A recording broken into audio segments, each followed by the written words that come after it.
I just want to take our viewers, because they're focusing on the woman vote.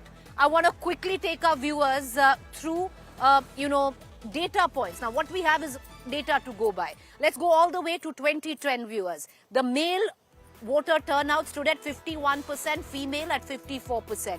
2015, male voter turnout 57%, female voter turnout 60%.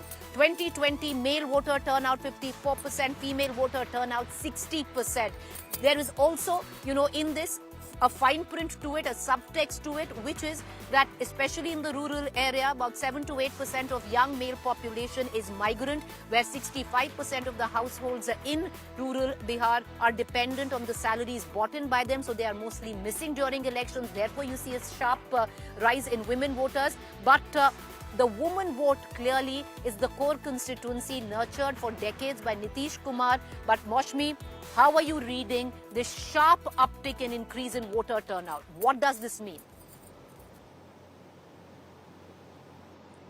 See, Preeti, according to the data that you actually just doled out in 2020,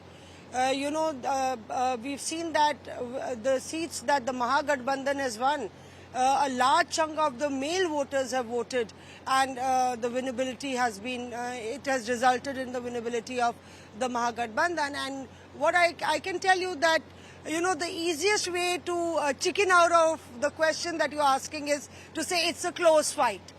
Close fights everywhere. But we as journalists and political journalists, as observers, we can say what we've seen unfolding through the day.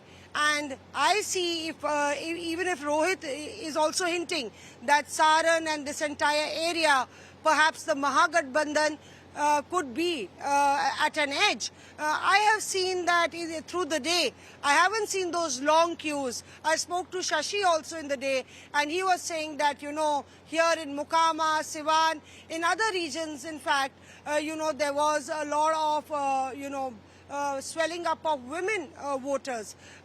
Even Siwan, though is neighboring, but in Chhapra I saw that the length of the queue of the male voters was much longer. Women voters were there, and there were a lot of silent voters. The Yadav voters are very vocal. If you talk to them, they'll say, Lalu Yadav ke bete ki sarkar aa rahi hai. And they will talk about, we've got edge here, we've got edge there. Right. But those voters which are floating voters, they are silent. Yet again, the BJP voters are vocal. Okay. But JDU voters are silent. Youth voters are vocal. That's what I observed through the day. Okay. All right. I appreciate both of you for joining me. Thank you there.